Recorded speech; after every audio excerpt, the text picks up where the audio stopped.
안녕하세요. 저 농식품부 원예경영과 최은철 사무관입니다. 인사드리겠습니다. 오늘 제가 설명드릴 거는 이제 시설원에 관련 지원 사업 현황하고 그동안에 올해 그 지침에서 개편된 사항들 그리고 내년도에 어떤 모습으로 좀 바뀌게 될 건지 여기에 대해서 설명을 드리고요. 그리고 작년에 시설원에 관련 온실 현황이나 에너지 사용 실태 조사를 저희 지자체 통해서 전국적으로 전수 조사를 한 게 있는데 그거를 이제 농식품부에서 운영하는 팜랩하고 연계해서 시스템을 좀 구축을 했습니다. 그래서 그 시스템 소개도 좀 하고 사용법도 좀 안내드리는 내용으로 좀 진행을 하도록 하겠습니다. 목차는 이렇게 되고요. 시설은행 관련 지원 사업 현황을 이제 전체적인 그림을 그리면 물론 이제 시설은행 담당하시니까 대체적으로 잘 아시겠지만 저희가 지원하고 있는 사업들을 쭉 보면 처음에 이제 온실을 짓기 위한 기반 조성부터 이제 온실을 짓고 재배 생산하고 유통 수출하기까지 전 과정을 표로 나타낸 거고요. 그다음 개인한테 지원하는 사업들, 그다음 지자체에 지원하는 사업들 이렇게 지금 구분을 해놨습니다. 그래서 먼저 지자체에 지원하는 사업들을 보면 그러니까 시군구가 사업 대상자가 되는 사업은 원예단지 기반 조성하고 저탄소 에너지 공동이용 시설 지원 사업이 있습니다. 원예단지 기반 조성 사업은 온실을 짓기 위해서 부지 정지를 하거나 도로를 개설을 하거나 또는 용배수를 확충하거나 태양핵 재활용 시설을 설치하거나 전기나 통신선이 안 들어오면 전기 통신선을 인입시켜 주거나 이런 기반 시설을 지원해 주는 사업이고요. 신규 단지 조성하는 사업도 있고 신규 단지는 이제 말 그대로 아예 그냥 그 나대지나 또는 논이나 이런데 조그만 야산이나 이런 데를 이제 그 성투하거나 절투해서 판판하게 이렇게 하는 그런 일종의 경지 정리 비슷하게 하는 그런 사업이고요. 그 다음에 이제 기존 단지 개보수 사업도 있습니다. 기존 단지 개보수 사업은 온실 단지가 오래전부터 있었는데 너무 노후화돼서 스마트팜으로 전환하기에는 약간 좀 부족한 그런 노후화된 단지를 좀 이제 일종의 이제 좀 수리를 해주는 길도 좀 넓혀주고 배수로가 좀 좁고 그러면 넓히거나 아니면 지하로 땅 밑으로 이제 묻어서 지하화하고 그 다음에 관정에서 물이 좀 적게 나오면 관정을 좀 더 크게 깊게 하고 이런 형태의 기반 조성을 해주는 사업입니다. 경상도에서는 지금 경북 성주군이 지금 유일하게 지원을 받아서 지금 사업을 경북 성주하고 포항하고 두 군데가 지원을 받아서 지금 공사가 진행되고 있습니다. 그리고 저탄소 에너지 공동이용 시설 사업은 올해 이제 처음 생긴 신규 사업인데요. 그동안에 저희가 그 신재생 에너지 시설 지원 사업에서 지열이나 공기열 냉난방 시설 같은 거를 지원을 해줬었는데 이제 개별 농가 단위로 지원을 하고 있었습니다. 그러다 보니까 신재생 에너지 그 확산 속도가 좀 많이 떨어져서 너무 늦어서 그래서 단지 중심으로 그 지열이나 공기열이나 이런 재생에너지 시설들을 공동으로 좀 이용할 수 있는 그런 지원 사업을 신규 사업으로 마련을 해서 올해부터 지원을 하고 있습니다. 그래서 주로 이제 스마트 원예단지 기반 조성에 참여하는 그런 시군들이 지자체들이 이 사업을 하고 있는데요. 한 10헥타르, 20헥타르 이제 단지를 조성한다 그러면 거기에 이제 난방을 하셔야 되잖아요. 그 동안에는 온실 개별적으로 다 지열을 사든지 공기열을 하든지 또는 기름을 대든지 개별 농가별로 개별 온실별로 난방 시설을 설치를 했었는데 이 저탄소 에너지 공동이용 시설은 단지 전체가 이용할 수 있는 그런 신재생 에너지 시설을 지원을 해주는 사업입니다. 다만 이거는 이제 지자체가 일종의 기반 조성으로 해주는 사업이기 때문에 모든 농가들한테 히트펌프나 온실의 난방 배관까지 다 한꺼번에 지원해 주는 건 아니고요. 그 히트펌프나 그 배관은 나중에 온실을 지을 때 농가들이 설치를 하는 거고 그렇게 설치한 다음에 바로 연결해서 쓸 수 있을 정도까지 그렇게까지 해주는 게 저탄소 에너지 공동이용 시설 지원 사업입니다. 이 사업은 올해 신규 사업인데 지금 강원도 평창하고 충청남도 당진시에서 사업에 선정돼서 지금 공사가 진행 중에 있습니다. 그리고 이제 개인 법인이나 농업인 분들한테 이제 지원해주는 사업들이 이제 온실 신축하고 재배 생산 과정에서 이루어지는데요. 먼저 맨 밑에 보면은 신재생 에너지 시설이라고 있는데 이거는 온실 난방할 때 기존의 기름 난방 대신에 이제 지열이나 또는 그 공장이나 발전소 폐열 또는 공기열 냉난방 시설 설치를 지원을 해주는 사업이고요. 이 사업에 이제 가로 안에 더하기 보유율 에너지 기기 공동보급이라고 써 있는데, 이거는 이제 정부 공식 사업은 아니고요. 저희가 이제 한국전력하고 MOU를 체결을 해서 한전에서 지열이나 이제 공기열 냉난방 시설을 신규로 설치하시는 분들한테 추가적으로 사업비를 농가당 최대 7천만 원까지 지원을 해주고 있습니다. 그래서 이거는 별도로 저희가 신청을 받아서 한전에 통보를 하면 한전에서 최종 사업자 선정해서 농가에 보조금을 지급하는 형태로 그렇게 운영되고 있습니다. 그리고 그 외 에너지 절감 시설은 이미 이제 온실이 지어진 상태에서 다격보온 커튼이나 보온 덮개, 배기열 회수 장치 이런 것들을 이제 농가들한테 지원을 해주는 사업이고요. 그 다음에 그 위에 스마트팜 온실 신축은 말 그대로 온실을 새로 지어주는 사업입니다. 저희가 정부 지원 사업에 온실을 지어주는 사업은 없는데 유일하게 스마트팜 온실을 짓는 경우에는 저희가 지원을 해주고 있고요. 요거는 이제 쭉 따라가다 보면 그 유통 수출에 이제 수출 의무가 있습니다. 여기 앞에 이제 원해단지 기반 조성하고 조성에도 이제 수출 의무가 써 있는데, 이게 요 두 사업을 지원받으면 무조건 수출을 하도록 3년 이후부터 10년까지 7년간 수출을 하도록 이렇게 수출 의무가 있었는데, 이 수출 의무는 22년까지만 존치를 하고 23년 사업자부터는 수출 의무를 지금 삭제를 했습니다. 그리고 그 이후에 스마트팜 시설 보급하고 시설원의 현대화 두 개 사업이 있는데요. 시설원의 현대화는 일반 온실에 들어가는 일반 시설 장비들을 지원해 주는 사업입니다. 양액기나 정수기 시설 이런 것들, 그 다음에 골조, 피복제, 장기성 필름 이런 것들을 지원을 해주고요. 스마트 ICT 연구값 시설 보급은 기존에 있던 온실들을 스마트팜으로 전환하기 위해서 필요한 시설 장비들을 지원해주는 사업들이고요. 주로 센서 장비라든지 영상 장비, 그 다음에 제어 장비, 복합 환경 관리 시스템 이런 것들을 지원을 해주는 사업들입니다. 전체적으로 보면은 시설원에 관련 지원 사업들이 총 7개, 크게 보면 7개고요. 이 안에 이제 제가 설명을 좀 안 드린 것들도 있는데 자잘자잘한 사업까지 한 10개 정도 내역 사업으로 이렇게 이루어져 있습니다. 사업의 주요 내용은 그냥 간단하게만 설명을 하고 넘어갈게요. 여기 시군 담당자분들은 내용들은 잘 아실 거니까요. 그리고 앞에 제가 또 설명을 좀 드렸었고요. 먼저 시설원의 현대화 사업은 기존 일반 온실을 현대화시키고 자동화시켜주는 사업이고요. 주요 시설들이 이제 일반적으로 생산에 필요한 일반적인 시설원의 농가들이 생산에 필요한 시설 장비들을 지원해주는 사업입니다. 주로 이제 관수 관비 시설, 환경 관리 시설, 그다음에 골조나 장기성 필름, 그다음에 이제 무인 방제기나 전동 운반기 같은 것들, 그리고 화훼류에 필요한 화훼류 준현 생산 설비라고 그러는데요. 일반 시설 채소 같은 경우에는 사업 시행 지침에 딱 언급되어 있는 그 시설 장비들만 지원이 가능한데 반해서 화훼류 같은 경우에는 화훼류 재배 생산에 필요한 대부분의 시설은 다 지원이 가능합니다. 그리고 여기 골조하고 장기성 필름은 저희가 농가분들한테 지원을 해주기는 하지만 개별적으로 지원은 안 해드리고요. 지자체나 농협을 통해서 공동 구매하는 조건으로만 지원을 해드립니다.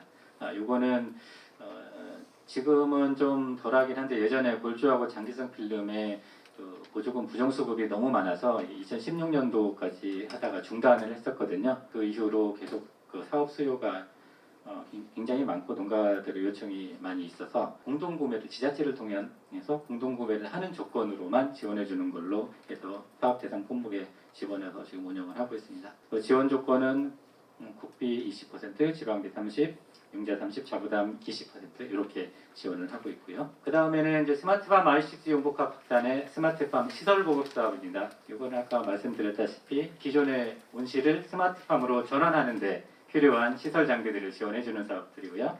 그래서 이제 각종 센서, 영상, 제어, 정보 시스템을 지원을 하고요. 이거는 지원 조건은 앞에 시설원의 현재하고는 조금 다르게 용자가 없고요. 국비 30, 지방비 30, 자부담 40 이렇게 운영을 하고 있습니다. 그리고 스마트팜 ICT 연구과 확단의 시설 보급 사업을 받으시는 분들은 반드시 농정원에서 실시하는 컨설팅을 좀 받으셔야 되고요. 그 컨설팅 지원 비율은 국비 70, 자부담 30% 이렇게 운영을 하고 있습니다. 좀 마스크를 벗고 좀 하겠습니다. 날이 덥고 하니까 너무 좀 습기가 많이 차네요. 그 다음에 스마트팜 온실 신축입니다. 스마트팜 온실 신축은 말 그대로 온실을 이제 새로 지어주는 그런 사업이고요. 여기에서는 기존에는 작년까지는 저희가 온실 신축을 할 때 진짜로 새로 온실을 짓는 경우에만 지원을 해줬었는데요. 올해부터 이제 추가 사업자 공모를 하면서 기존에 단독 온실을 하시는 분들이 연동 온실로 바꾸면서 스마트팜 관련된 시설을 지을 때도 이 사업으로 지원을 해드리고 있습니다. 신축하시는 올해까지 그러니까 신축하시는 분들은 아까 이제 수출 의무가 좀 있었고요. 근데 이제 개축 사업 같은 경우에는 수출 의무는 없이 그렇게 운영을 합니다. 저희가 이제 처음에 이제 수출 의무를 부여했던 이유 중에 하나는 온실을 신축하거나 기반 조성을 하게 되면 온실 재배 면적 자체가 늘어나기 때문에 거기에서 생산되는 농작물의 수급에 대한 걱정을 좀 안 할 수가 없었거든요. 그래서 이제 농민단체들도 그런 문제 제기를 좀 해서 온실 신축을 하거나 원예단지를 새로 조성할 경우에는 반드시 생산량의 일부를 수출하도록 수출 의무를 부여를 했었고요. 기존의 단독 온실을 연동 온실로 개축하는 것은 면적 자체가 변하는 건 아니기 때문에 그런 경우에는 수출 의무 없이 사업을 지원을 하고 있습니다. 기존 단가는 철골 유료 온실은 헥타르당 30억 원이라고 정해놓긴 했는데 요거는 참조 가격이고요. 기준 가격이고요. 실제 사업을 하실 때는 지역별로 또 농가가 온실을 설치할 때 어떤 시설 장비를 넣느냐에 따라서 가격이 차이가 많이 나기 때문에 사업비가 차이가 많이 나기 때문에 사업 추진할 때는 비교 견적을 받으셔서 실제 소요 금액을 지원을 하고 있습니다. 여기도 지원 조건은 시설원의 현대화하고 같이 국비 30, 지방비 30, 융자 20, 자부담 20 이렇게 운영을 하고 있고요. 사업 기간은 2년입니다. 그러니까 온실을 신축하는 경우에는 사업 기간이 2년을 두고 있고요. 개축하는 경우에 단독 온실을 연동 온실로 개축하는 경우에는 사업 기간을 1년으로 하고 있습니다. 신축이 사업 기간이 2년인데 보통은 2년 정도 걸리긴 하는데 미리미리 준비해가지고 1년 안에 나는 온실을 끝내겠다 하시는 분들은 1년 안에 저희가 사업비를 다 지원을 해드립니다. 1년에 끝내실 수 있도록. 그래서 본인의 사업 기간에 맞춰서 사업을 진행을 하시면 되고요. 이 스마트팜 온실 신축은 농식품부 공모 사업입니다. 지자체가 사업 대상자를 선정하는 게 아니고 저희가 심사를 통해서 사업 대상자를 선정을 하고 있고요. 5월 26일부터 지금 7월 29일까지가 신청 기간입니다. 그래서 그때까지 신청을 하시면 8월달, 9월달에 현장 평가하고 이제 그 심사위원 평가를 거쳐서 최종적으로 9월 말에 사업자 선정을 할 계획입니다. 그 다음에 이제 농업에너지 이용 효율화 사업 중에 에너지 절감 시설 지원 사업인데요. 이제 내용은 앞에 거하고 다 똑같습니다. 우리 시설원의 사업이 사업이 많기는 한데 내용을 보면 안에 그냥 어떤 시설 장비를 지원하느냐 요거에 따라서 사업을 좀 여러 개로 구분해 놓은 겁니다. 그래서 요 에너지 아까 시설원의 현대화 사업은 그냥 일반 생산 시설 장비고 스마트팜 ICT 연복합 박사는 스마트팜 관련 시설 장비고 요 에너지 절감 시설은 보온과 관련된 시설 장비를 지원해주는 사업이다 이렇게 보시면 되겠습니다. 그래서 사격 보온 커튼이라든지 순환식 수막 재배 시설이라든지 열 회수형 환기 장치라든지 직접 난방을 하는 시설 그런 시설 장비는 아니지만 난방을 조금 덜 할 수 있게 해주는 그런 시설 장비들을 지원을 해주는 사업이고요. 여기도 지원 조건은 국비 30, 지방비 30, 융자 20, 자부담 20 이렇게 돼 있고 저희가 지원 단가는 사업 시행 지침에 지금 나와 있는 것처럼 써놓긴 하지만 저희 시설원의 관련 사업에서 지원 단가를 확정해 놓은 그런 시설 장비들은 없습니다. 워낙 장비 종류가 다양하고 또 시설 공사도 지역 현장 여건에 따라 다르기 때문에 반드시 다격 보온 커튼은 11,000원에서 13,000원 사이만 지원해야 됩니다. 이게 아닙니다. 이건 참고하시라고 적어놓은 가격이고요. 나중에 이제 시군 담당자분들께서는 농가들이 사업 계획서를 갖고 오셨을 때 이게 적정한 가격인지 요거를 일단 기준으로 한번 판단을 해보시라 이런 거고요. 요 금액 이상이면 안 됩니다. 이렇게 해서 돌려보내시면 안 됩니다. 가끔 이제 그런 민원 전화들이 많이 오는데 예를 들면 순환식 수막 재배 시설을 내가 설치하려고 하는데 진주시에 설치했는데 진주시에서 제곱미터당 5,000원 이상 되면은 안 돼요. 그거밖에 지원이 안 돼요. 그 초과되는 부분은 자부담으로 하세요. 이렇게 만약에 진주시가 그런 건 아니에요. 그냥 예를 들어서 말씀드린 거고 이제 그쪽에 이제 순환식 수막 재배 시설 남쪽에서 많이 하시니까 예를 들은 거고. 이제 일부 공무원분들이 그렇게 얘기하시면서 지원을 안 해준다 이런 항의하시는 전화를 저희가 좀 많이 받는 편이에요. 근데 이제 왜 그러시냐고 이렇게 여쭤보면 사업시행지침에 지원 단가가 있지 않냐 그렇게 써 있으니까 우리는 그렇게 한 거다 이렇게 말씀하시는데 그래서 저희도 이거를 삭제할까 말까 이렇게 굉장히 고민 중인데 우리 사업시행지침에 들어가 있는 단가는 그냥 표준 단가입니다. 참고하실 수 있는 이것보다 좀 적어도 되고 조금 안 와도 상관없습니다. 본인들이 이제 판단을 하셔서 비교 견적을 받아 오실 거니까 그걸 보고 그 지역에 그 전에도 이런 사업을 하신 분들 평균 사업비 같은 거 찾아보면 나올 거예요. 그래서 그걸 보고 판단을 하셔서 지원 규모를 결정을 하시면 되겠습니다. 그 다음에 신재생 에너지 시설 지원 사업인데요. 여기는 수정했네요. 네, 제가 처음에 PPT 만들 때 뭐 하나를 잘못 적어가지고 여기 오면은 여기 잘못되어 있다고 이렇게 말씀하셨어요. 교재에는 붙였어요? 예.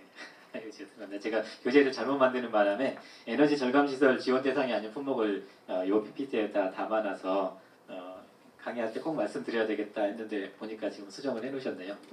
신재생 에너지 시설 지원 사업은 지열이나 폐열이나 공기열이나 목재폐일 때 이제 석유 이렇게 화석연료를 난방으로 쓰지 않게 하기 위해서 화석연료 이외에 여론들을 지원해주는 그런 사업이고요. 얘는 기존에 이제 우리 사업 대상은 다 시설원의 시설 채소 화훼만 대상으로 하는데 요 그 신재생 에너지 시설 같은 경우에는 돼지나 닭, 오리 등 이제 축산 농가들도 지원 대상에 포함이 됩니다. 그리고 지자체도 사업을 받을 수가 있습니다. 지열이나 폐열이나 공기열에 한해서 그렇게 받을 수가 있고요. 아마 이제 그런 경우는 없지만 지자체가 뭐 직접 농사를 지으려고 하는 경우에 저희가 지원을 안 해드리고요.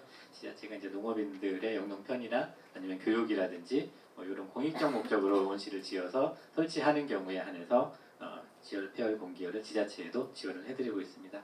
요번에 지원 조건은 여론에 따라서 시설 장비에 따라서 조건들이 좀 다른데요. 지열하고 폐열은 이거는 이제 순수하게 이제 재생에너지에 속하는 거고, 그래서 좀 보조 비율이 좀 높습니다. 국비 60, 지방비 20, 용자 10, 자부담 10 이렇게 운영을 하고 있고요. 공기열은 우리 현행 법상 재생에너지는 아닙니다. 재생에너지는 아닌데 저희가 신재생 에너지 시설에 포함해서 지금 지원을 하고 있고요. 국비 40, 지방비 30, 용자 20, 자부담 10입니다.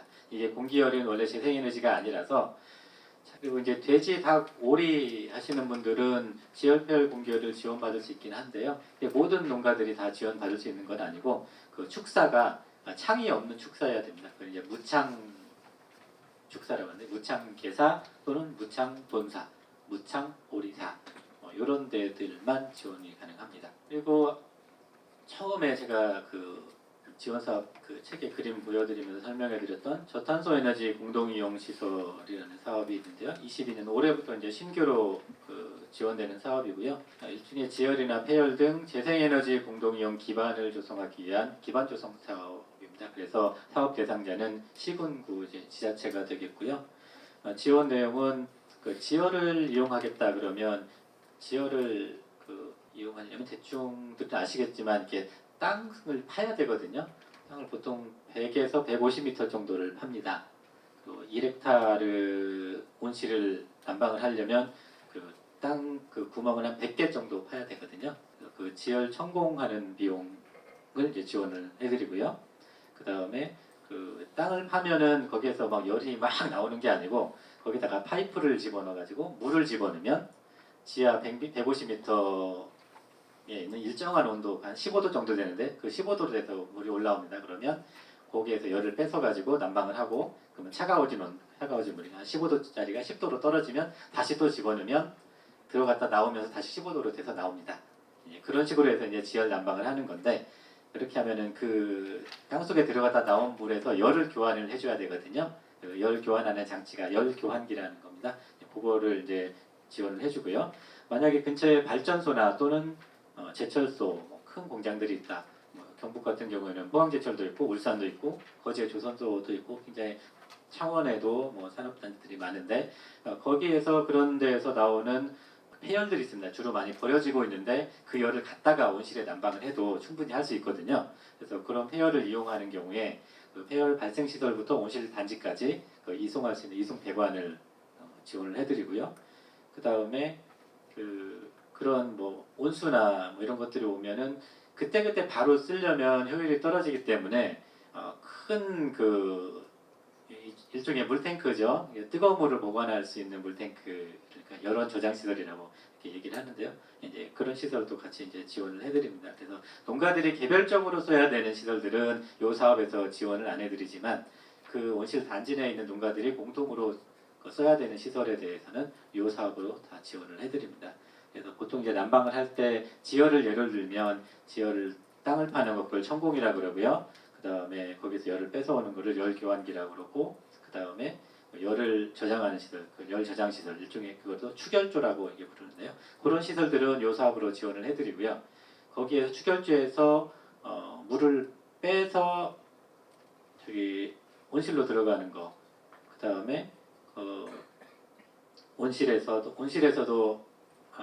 이제 쓰는 히트 펌프라든지 그 다음에 그 히트 펌프를 제어하는 제어 설비, 그다음 난방 배관 이런 것들만 농가가 설치하면 되고요. 그 설치는 앞에 나왔던 그 신재생 에너지 시설 사업을 보조를 받으셔서 설치를 하시면 됩니다. 그리고 이 사업에 대한 지원 조건은 일단은 온실 단지가 이거는 단지에 대한 기반 조성이기 때문에 단지 규모를 좀 제한을 하고 있고요. 일단 4헥타르 이상 규모화가 되어 있어야 되고요. 그리고 국비 70%, 지방비 30%로 지원을 해드리고 있고 이것도 사업 기간은 2년입니다. 이것도 아까 그 온실 신축처럼 지금 공모를 진행을 하고 있고요. 사업 신청은 5월 26일부터 7월 29일까지 신청을 하시고 평가는 9월에 평가를 마쳐서 9월 말에 선정을 할 계획입니다. 혹시 스마트 원예단지 기반 조성을 신청을 하려고 준비를 하고 계신 지자체가 있으면 이 사업하고 같이 신청을 하시는 게 가장 좋습니다. 기반 조성하면서 아예 재생에너지 공동이용 시설까지 같이 설치하고 그 이후에 이제 온실을 올려서 재배를 시작하는 게 그게 가장 좋은 방법이고요. 지금 평창이나 당진이 그런 방식으로 해서 지금 사업을 다 진행을 하고 있습니다. 그리고 이제 고효율 에너지 공동 보급 사업인데요. 요거는 아까 말씀드렸다시피 정부 재정 사업은 아니고요. 한전하고 저희가 MOU를 체결해서 농가들한테 인센티브를 주는 그런 사업이고요. 지열이나 폐열 또는 공기열 난방 시설을 신규로 설치하는 농가들한테 농가당 최대 7천만 원까지 한전에서 보조금을 주는 사업이고요. 지급 단가는 그 설치하려는 난방기 용량인데 보통 킬로와트 단위로 그 용량을 이제 산정을 합니다. 그래서 1킬로와트당 7만 원으로 산정을 해서 이렇게 드리고요. 보통 7천만 원 다 받으시려면 한 1헥타르 이상 정도 하시면 7천만 원을 거의 받으십니다. 저희가 이제 농진청하고 평균적으로 그냥 그 난방기 설치할 때 1헥타르당 어느 정도 규모의 난방기를 설치해야 되냐 이렇게 했을 때 우리나라 전국 평균 기온이나 난방 기간 이런 거를 감안했을 때 그냥 편하게 얘기할 때 1헥타르당 한 1000kW 정도 용량 설치하면 됩니다. 이렇게 하거든요. 실제로는 그보다 조금 낮은 수준으로 설치를 하는데 보통 1헥타르당 1000kW 설치한다 이렇게 보시면 되고 그래서 1헥타르 정도 되면 한전에서 7천만 원 정도까지 이제 보조를 받으실 수 있고요. 대신에 이제 한전에서 공짜로 주는 건 아니고요. 이제 지열 난방을 설치하게 되면 기름 난방, 등유 난방 하시는 분에 비해서 온실가스가 굉장히 적게 나오겠죠. 보통 한 4배에서 4.5배 정도 덜 나오는데요. 그 감축 실적을 한전에서 나중에 가져갑니다. 그 가져가면 그거를 이제 다시 돈으로 주고 이제 판매를 할 수가 있거든요. 그래서 그거를 이제 판매를 했을 때 한전이 한 7천만 원 보조한 거 그걸 이제 회수하는 조건으로 이렇게 가져가는 거고요. 7년 정도 지나면 한전이 온실가스 배출권을 팔아서 7천만 원 정도를 회수할 수 있다 이렇게 이제 생각을 하고 7년까지 그 온실가스 감축 실적을 제공하도록 그렇게 얘기하고 있고요. 혹시라도 그때까지 안 되면 최대 10년까지는 온실가스 감축 실적을 제공을 해야 되고 그 중간에 한전이 해봤더니 한 5년 만에 7천만 원을 다 환수했다 그러면 2년간 남아있는 기간에는 온실가스 판매 금액을 농가한테 다시 또 돌려드립니다. 그런 조건으로 하고 있고요. 여기서 농가가 이제 온실가스 감축 실적을 한전에 제공해야 된다 그러니까 뭔가를 좀 어려운 일을 해야 되나 보다 좀 이렇게 생각하실 수 있는데 농가가 직접 뭐 계산하고 하고 이런 것들은 하지는 않으시고요. 그 감축 실적 산정하고 하는 거는 한전이 다 해줍니다. 다만 그거를 할 때 여러 가지 각종 데이터들이 필요하니까 내가 전기를 얼마나 썼는지 또는 기름을 얼마나 썼는지 뭐 농약이나 비료는 어떻게 썼는지 이런 것들은 그 데이터가 있어야 이제 감축량을 산정할 수 있거든요. 그래서 한전에서 필요로 하는 정보들을 기록 관리를 꼭 하시고 그리고 한전에서 달라고 할 때 제공하시고 하는 그런 역할들만 좀 해주시면 됩니다. 요거는 아마 다음 주 정도에 저희가 그 사업 신청 수요 조사를 할 거고요. 이거는 뭐 모든 농가를 대상으로 하는 건 아니고 아까 말씀드렸다시피 올해 지열이나 폐열이나 공기열 냉난방 시설을 신규로 설치하는 농가가 대상입니다. 그래서 지금 아마 각 시군별로 사업 대상자가 다 정해져 있을 거예요. 그래서 그분들한테 한번 이거 설명을 해드리고 의사를 물어서 저희한테 수요를 제출해 주시면 되고요. 다음 주쯤에 아마 공문이 나갈 계획입니다. 그다음에 스마트 원예단지 기반 조성 사업은 스마트팜 단지를 이제 조성하는 사업이고요. 노후 온실단지 개보수하고 신규 사업하고 이제 두 가지 유형으로 나뉘는데 신규부터 설명드리면 신규는 온실이 하나도 없는 땅에다가 이제 온실을 지을 수 있도록 기반 조성을 해주는 그런 사업이고요. 노후 온실단지 개보수는 말씀드렸다시피 오래된 온실단지를 인터넷도 설치하고 뭐도 막 해야 되는데 너무 단지가 낙후되어서 하기가 곤란하다 그랬을 때 약간 그 단지 자체를 좀 기반을 현대화해주는 그런 사업으로 보시면 되겠습니다. 지원 조건은 사업 면적 5헥타르 이상이 돼야 되고요. 그 다음에 노후 온실단지 개보수는 노후 온실의 70% 이상이 단지화가 되어 있어야 됩니다. 이거는 무슨 말씀이냐면 가끔 이제 노후 온실단지 개보수라고 신청을 하시는데 5헥타르 이상은 가져오세요. 근데 온실 한 동은 이 동네에 있고 다른 한 동은 또 저쪽 동네에 있고 또 나머지 한 동은 또 저쪽 동네에 있고 이렇게 멀리 떨어져 있는 거를 5헥타르로 맞춰가지고 신청하시는 분들이 계신데 그런 건 안 되고요. 최소한 5헥타르면 3.5헥타르 이상은 같은 지역에 몰려 있어야 된다. 이 의미입니다. 이 몰려 있어야 된다는 건 뭐냐면 길 하나 사이에 두고 최소한 이렇게 붙어 있어야 된다. 3.5헥타르 이상은 같은 지역에 이렇게 몰려 있어야 되고 이렇게 단지 하나 몰려 있고 이쪽에 약간 뭐 1.5헥타르 이런 거는 괜찮은데 여기 이렇게 한 분 앉아 계시고 여기 한 분 앉아 계시고 여기 한 분 앉아 계신데 합쳐서 5헥타르 이렇게 해주세요. 그러면 그건 안 된다는 겁니다. 그 다음에 신규 단지는 사업 전체 면적은 5헥타르 이상이어야 되고 그 안에 온실이 들어갈 자리가 70% 이상은 돼야 됩니다. 그리고 온실이 들어가는 최소 면적은 4헥타르 이상이 돼야 됩니다. 그래서 사업 면적이 5헥타르라면 최소한 온실이 들어갈 면적은 4헥타르 이상이 돼야 되고요. 그 나머지 1헥타르에는 뭐 선별장이 들어가도 되고 가공시설이 들어가도 되고 뭐 농기계 보관 창고가 들어가도 되고 이제 일종의 여러 가지 부대 시설이 들어가면 되는 겁니다. 근데 지금 5헥타르에서 70% 이상이면 3.5헥타르니까 안 되겠죠. 5헥타르일 때는 온실 면적은 4헥타르 이상 확보를 해서 오셔야 되고요. 사업 면적이 10헥타르였다 그러면 최소 7헥타르 정도는 온실을 지어야 됩니다. 그런 조건으로 지원이 되는 거고요. 국비 70, 지방비 30, 그 다음에 사업 기간은 2년이고요. 지금 1년 차에 40%, 2년 차 60%인데 저희가 지금 기재부하고 지금 내년도 예산 작업에 들어가고 있는데 1차 심의 결과가 나왔는데 1년 차가 30%로 좀 줄었습니다. 1년 차 내년부터는 1년 차 30, 2년 차 70 이렇게 지원이 될 계획입니다. 그리고 지금 공모가 진행 중이고요. 앞에 있던 온실 신축이나 저탄소 에너지 공동이용 시설하고 같은 기간을 같이 해서 지금 공모를 진행을 하고 있습니다.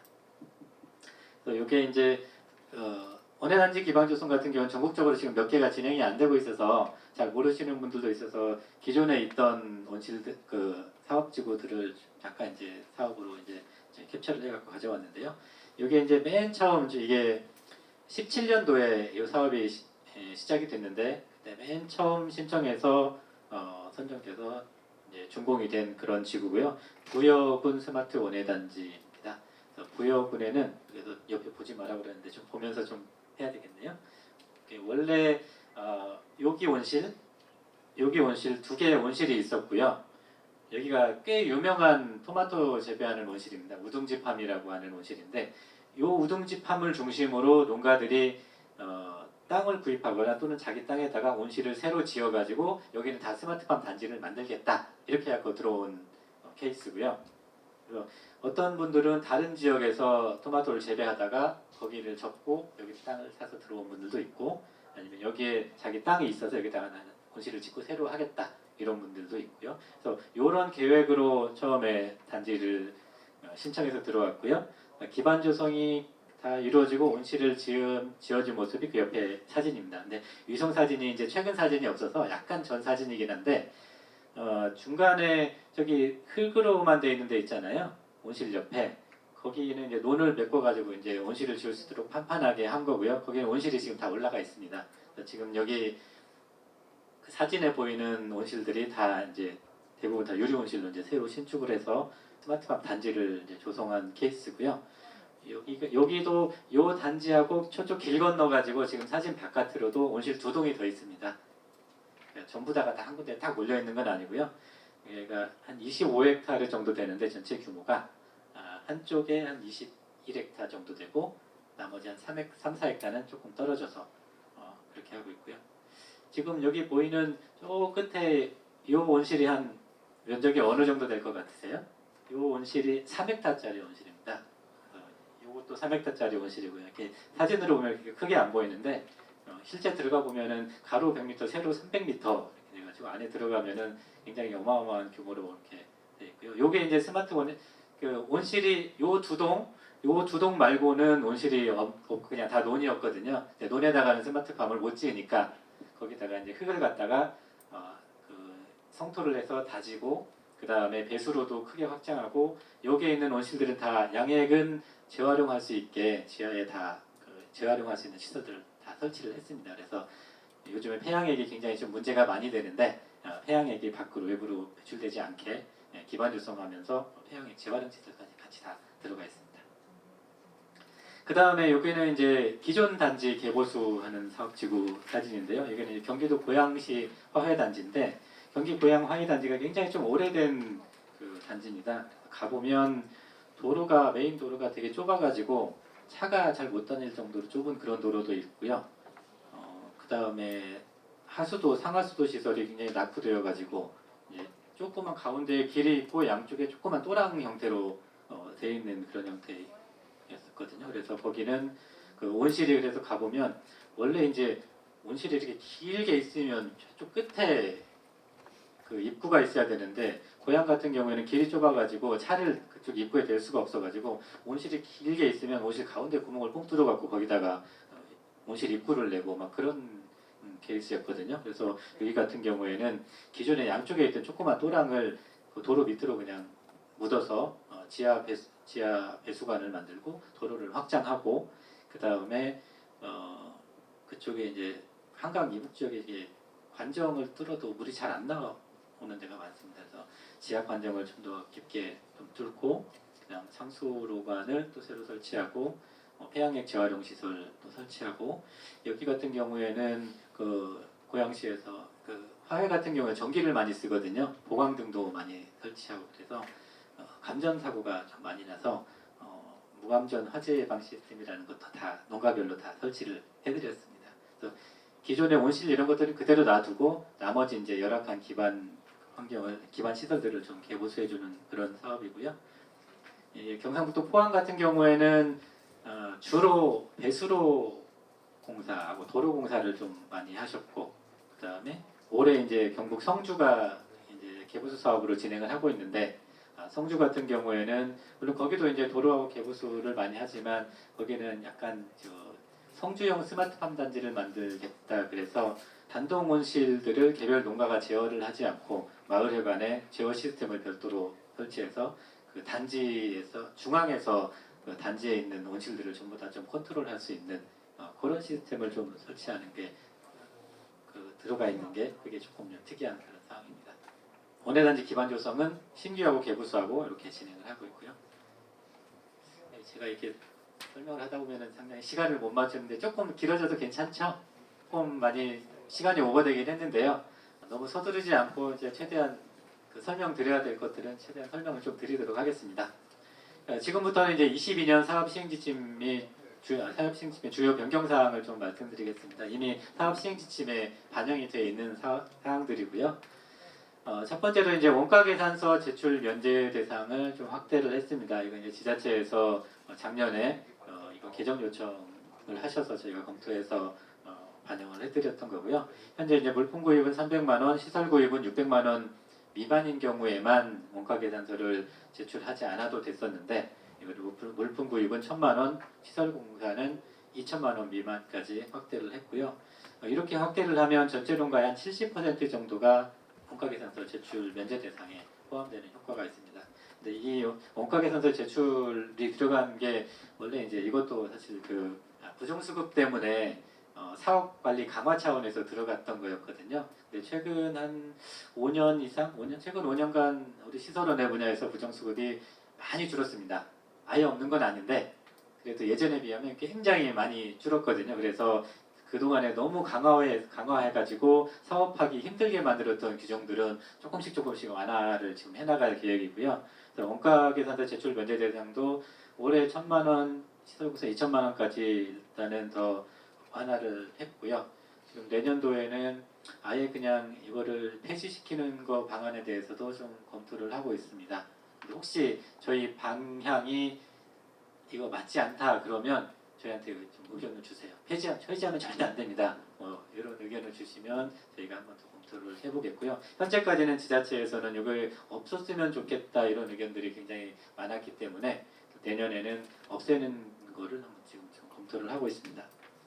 그 다음에 법인 지원 요건 명확화하는 건데요. 이거는 이제 우리 농림사업 재정 사업 관리 기본 규정에 이제 법인 지원에 대한 공통 요건이라는 게 있습니다. 거기에 여러 가지 요건이 있는데 그 중에 하나가 법인 같은 경우는 사업하려는 부지에 근저당이 설정되어 있거나 또는 지상권이 설정되어 있어서 재산권 행사에 제한이 있는 경우에 사업 대상자로 선정을 하지 않게 되어 있습니다. 그건 아마 시군 공무원분들께서 잘 아실 텐데요. 그래서 그동안 제가 이제 지자체에 한번 여쭤보면은 1원이라도 근저당이 설정되어 있으면은 우리는 사업 대상자 선정 안 합니다.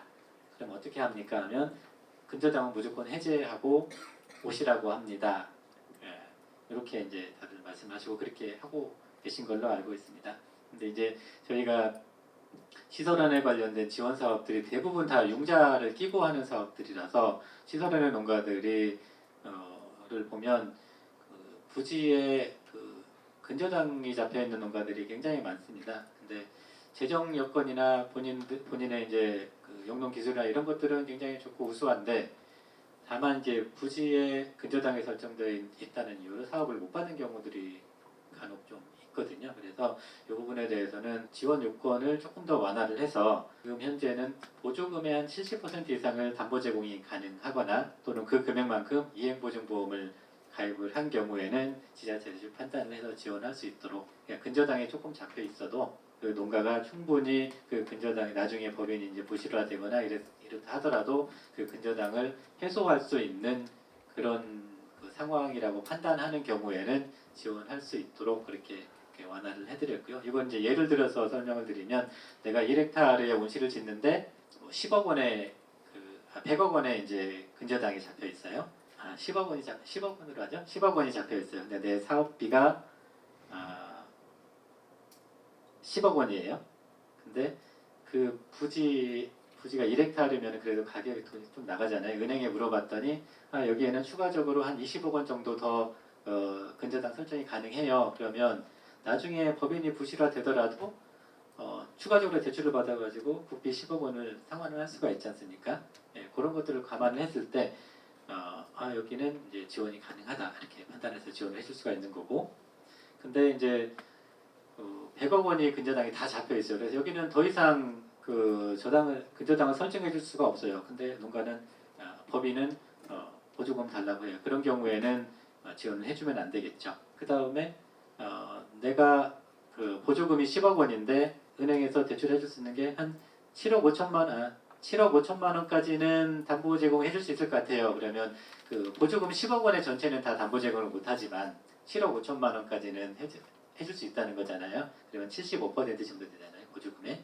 그러면 지자체에서 판단을 해서 여기 법인은 재정 건전성도 괜찮고 하면 지원해 줄 수 있겠다. 그러면 지원하셔도 됩니다. 또는 농가가 그냥 7억 5천만 원짜리 이행보증보험을 보험사에 가입해갖고 보험증권을 내는 경우에 그런 경우에도 지원이 가능합니다. 전에는 무조건 안 된다 좀 이랬었는데 이제는 보조금의 70% 이상은 담보 제공이 가능하면 반드시 해줘야 된다는 건 아니고요. 그때는 이제 지자체 담당 공무원들이 판단을 하셔서 지원을 해주셔도 됩니다. 그 다음에 스마트팜 청년 창업보육센터 수료생은 우선 지원해달라 이런 요청이 있었고요. 아마 여기 경북에도 스마트팜 혁신밸리 내에 이제 창업보육센터가 있죠. 수료생들이 많이 나오고 있는데 저희가 뭐 이 사람들만 우선 지원하기는 우리 사업상 좀 곤란하고요. 대신에 평가할 때 스마트팜 창업보육센터 수료생은 가점을 부여해서 우선 선정을 할 수 있도록 그렇게 지침을 변경을 했습니다. 그리고 스마트팜의 이제 인터넷 설치도 지원을 좀 해드리고요. 그동안에 이제 대부분은 다 요즘에 농촌에도 인터넷이 다 들어가고 안 들어가는 데는 무선 인터넷들을 많이 활용을 하고 계시는데요. 굳이 유선 인터넷을 지원해달라는 분들이 계셔서 이번에 지원 대상 품목에 통신주도 포함을 해드렸고요. 다만 이제 무한정 저희가 지원해드릴 수는 없고 스마트팜으로부터 1km까지만 지원을 해드립니다. 그리고 제어 장비하고 동시에 설치가 가능한 시설 장비를 좀 확대를 했고요. 그러니까 이제 스마트팜 시설 보급 사업에서는 원래 스마트팜을 만들기 위해서 필요한 시설들, 센서, 영상 장비, 그다음에 제어 장비, 복합 환경 관리 시스템 이런 것만 지원을 하도록 돼 있었는데 지금 그것만 가지고 사실 작동되는 건 아니거든요. 센서 장비는 센서 데이터를 모아갖고 다른 시설 장비들을 제어하기 위해서 센서가 필요한 거기 때문에 그 다른 시설하고 같이 지원하는 걸 허용을 했었습니다. 이를테면 양액제어 시설, 양액관리 시설이요. 양액관리기는 시설원의 현대화 대상 품목인데 스마트팜 ICT에서 내가 센서 장비하고 제어 장비하고 양액기를 같이 구입하겠다 하면 구입할 수 있도록 그렇게 허용이 돼 있었는데 같이 연동돼서 운영되는 장비들이 그거 말고도 많이 있거든요. 시설원의 현대화 말고도 에너지 절감 시설에서도 다격보험 같은 경우에도 온도 센서에 감응을 해서 얘가 자동 개폐기에 연결해서 자동으로 다격보험 버튼을 열었다 닫았다 이런 기능을 하기 때문에 22년부터 올해부터는 에너지 절감 시설과 관련된 시설 장비도 센서 장비하고 제어 장비하고 같이 구매하는 경우에는 스마트팜 시설 보급 사업으로 지원을 할 수 있게 그렇게 길을 좀 열어놨습니다. 그리고 이제 공기열 냉난방 시설에 대한 지원 요건이 좀 완화가 됐고요. 그래서 지원 면적도 하한 면적도 0.1헥타르로 낮췄고 그다음에 낮춘 게 아니라 참 지원 상한을 없앴죠. 큰 온실도 할 수 있게 그렇게 했고요. 그리고 개보수 대상도 기존에 공기열은 없었는데 개보수의 공기열도 추가를 했습니다. 그다음에 이제 유스타 개발 체결 시 자부담금 분납 허용이 있는데 이제 우리 사업 중에 농어촌 공사에 위탁 시행하는 사업들이 있습니다. 그게 신재생 에너지 시설하고 온실 신축 같은 경우에는 농가가 직접 사업을 할 수 없고 반드시 농어촌 공사에 위탁 계약을 체결을 해서 해야 되는데 현재까지는 농가가 자부담금을 다 납부를 해야만 유스타 계약을 체결하고 사업을 진행할 수 있었습니다. 근데 앞으로 올해 바뀐 거는 총 사업비의 5% 정도, 그러니까 설계비만큼만 먼저 자부담을 납부하면 바로 일단은 설계를 진행을 할 수 있게 그렇게 바꿨고요. 나머지 자부담금은 설계가 끝나고 실제 이제 착공하기 전까지 납부를 하시면 되겠습니다. 그 동안에 이제 자부담금을 모두 납부한 다음에 하라 그러니까 농가가 이게 신재생 에너지 시설이나 온실 신축 같은 경우에는 자부담이 꽤 되거든요. 억 단위 넘어가는 경우들이 많거든요.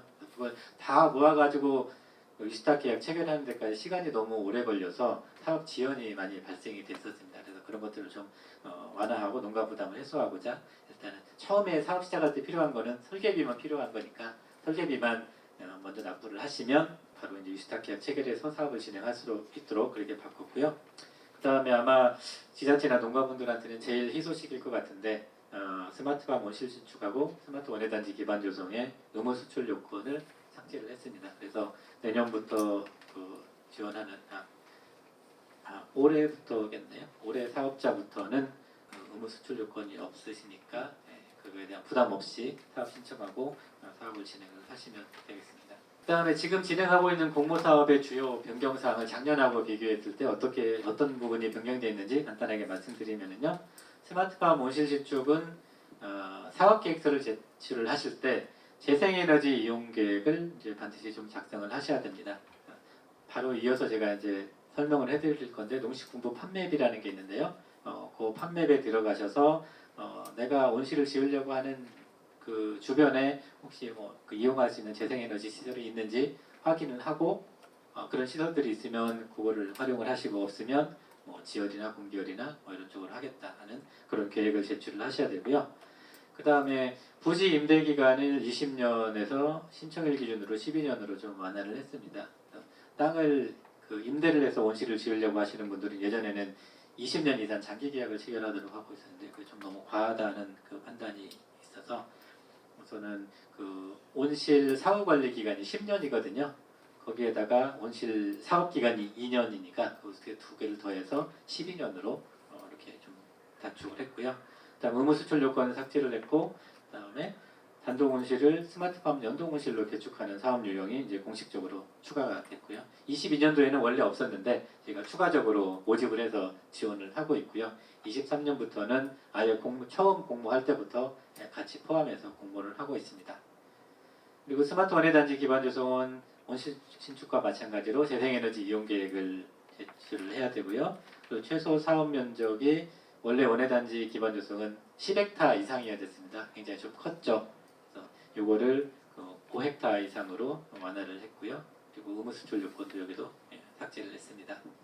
그리고 저탄소 에너지 공동이용 시설도 마찬가지로 재생에너지 이용 계획을 작성을 하셔야 되고 최소 사업 면적은 기존에 5헥타였는데 이거는 4헥타르로 좀 조정을 했고요.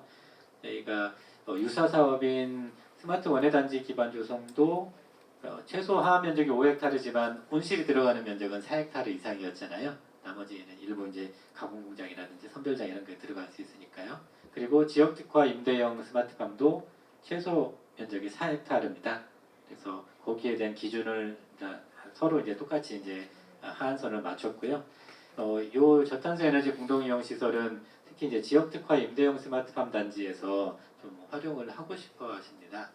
여기에 막 경북도 예천인가 아마 지원되고 또 영천인가 어디 몇 군데가 있을 거예요. 예, 그런데 하는데 이제 에너지 활용 계획이 수립된 데도 있고 안 된 데도 있는데 안 된 데 같은 경우는 이 저탄소 에너지 공동이용 시설을 지원받고 싶어 하셨는데 그동안 저희가 최소 사업 면적이 5헥타르 이상이었는데 임대형은 거의 다 4헥타르 정도였거든요. 그래서 우리 요건을 못 맞춰서 지원을 받을 수가 없었는데 임대팜 단지도 신청을 할 수 있게 내년부터는 4헥타르로 좀 조정을 했습니다. 공모기간 아까 이제 말씀드렸던 거고요. 그 다음에 지원사, 벌써 1시간이나 지났는데 계속 좀 할게요. 힘드시면 좀 쉬었다 할까요? 예, 계속 좀 더 여기서 좀 빨리 할게요. 이 부분에 대해서는요. 저희가 계속 시설원에 관련 지원 사업들이 제가 계속 도 담당자들 엄청 좀 쪼고 속칭말로 좀 갈구고 좀 많이 했는데 실집행률이 굉장히 안 좋습니다. 다들 잘 아시겠지만 굉장히 안 좋아가지고 예산이 매년 큰 폭으로 감축이 되고 있었고요. 국회에서 매년 지적당하고 있습니다. 그래서 이 상태로 갔다가는 이제 더 이상 사업을 할 수 없을 정도로 예산이 줄어들겠다 싶어서 내년도부터는 집행률도 좀 올릴 수 있는 방향으로 또 지역에서 시군에서 사업을 좀 수월하게 할 수 있는 방향으로 사업을 개편을 하려고 하고 있습니다. 그래서 지금 보시면 아시겠지만 원예시설 현재와 같은 경우에 집행률이 100% 된 것도 19년부터 100%였고요. 그 전에는 아예 집행 자체도 다 못했고 실집행률은 아주 처참합니다. 38, 53, 43, 50%, 60%도 안 되고요. 스마트팜 ICT 연구과 박사는 집행률 자체도 18년도에 38.6%밖에 안 됐고 실집행률은 18년도에 17년도에 20.3에서 최근 들어서 이제 60% 이제 넘어가고 있고요. 에너지 이용효율화는 그나마 조금 나은데 그래도 70 작년에 21년도에 72.8%밖에 안 됩니다. 이렇게 되면 무조건 연례적 집행 부진 사업으로 해가지고 지적당하죠. 그래서 돈을 줘도 못 쓰는데 뭐 더 달라고 그러냐 그러면서 항상 깎였습니다. 17년도에 원예시설 현재화가 873억이었는데 21년도에 265억밖에 안 됩니다. 농업에너지 이용 효율화 493억에서 219억으로 줄었습니다. 지자체에서는 일선 시군에서는 왜 이렇게 예산 조금 주세요 하고 아우성인데 실제로 돈이 없습니다. 여기 이게 또 융자가 포함된 금액입니다. 그래서 실제로 농업인들한테 돌아가는 혜택이 굉장히 많이 줄었거든요. 그래서 이래 하면 안 되겠다 싶어서 좀 더 구조조정을 다 좀 하려고 하고 있고요. 다음에 이제 시설연회 관련 사업 중에 이제 문제점들을 쭉 보면 그 실집행이 저조한데 그 실집행의 가장 큰 원인이 융자 부분이었습니다.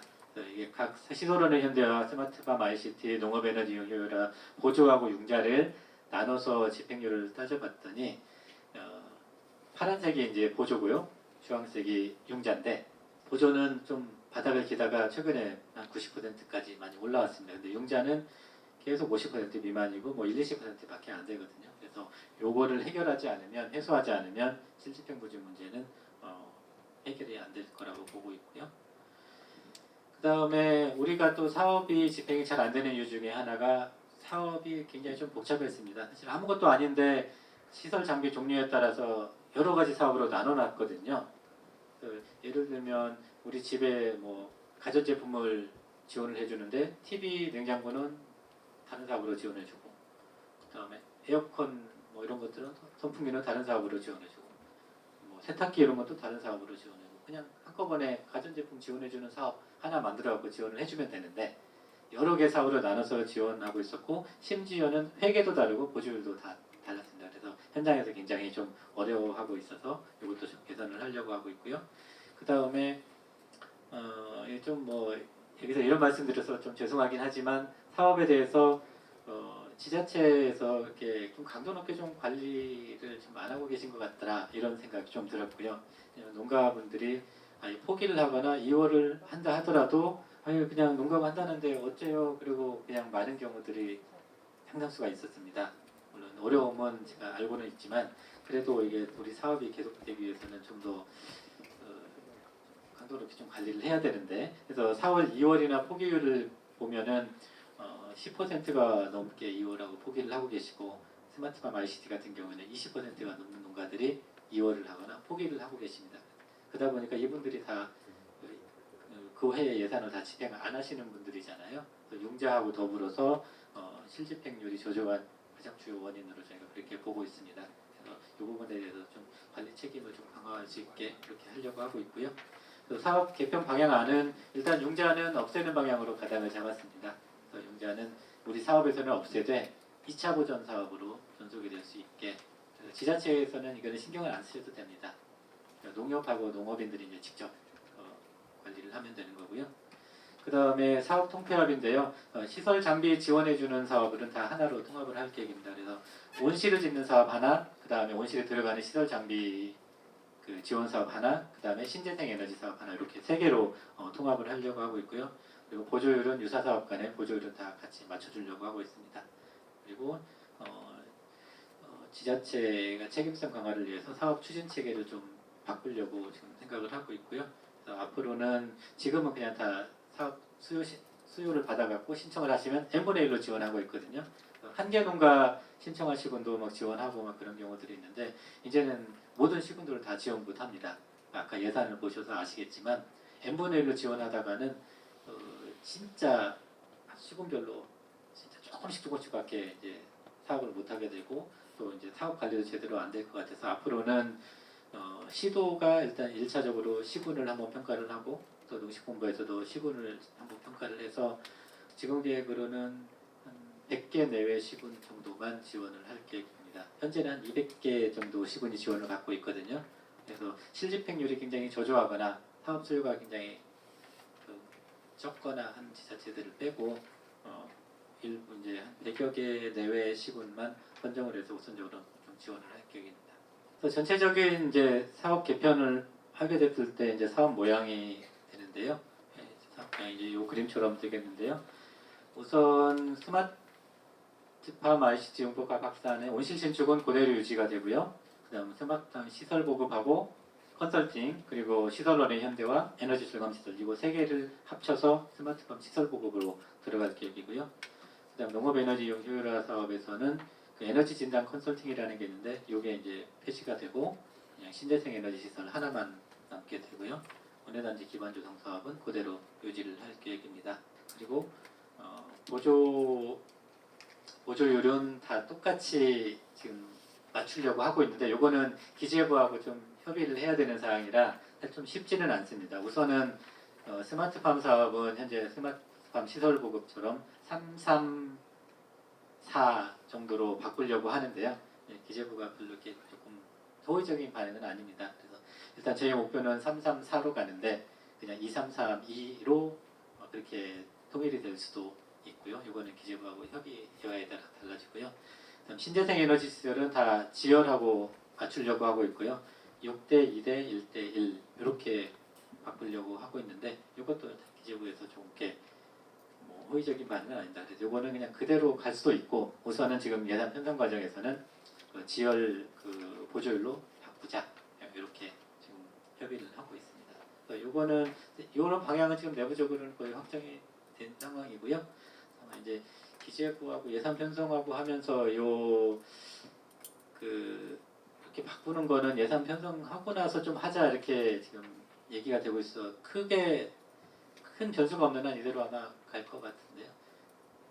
이번엔 최종적으로 확정이 되면 다시 한번 이렇게 되면 이제 사업 시행 지침이나 평가 방식이나 이런 것들을 다시 한번 설명을 해드릴 기회가 있을 겁니다. 그때 좀 더 자세하게 설명을 드리겠습니다. 너무 좀 길어졌는데요. 이상으로 사업 현황에 대해서 마치도록 하겠습니다.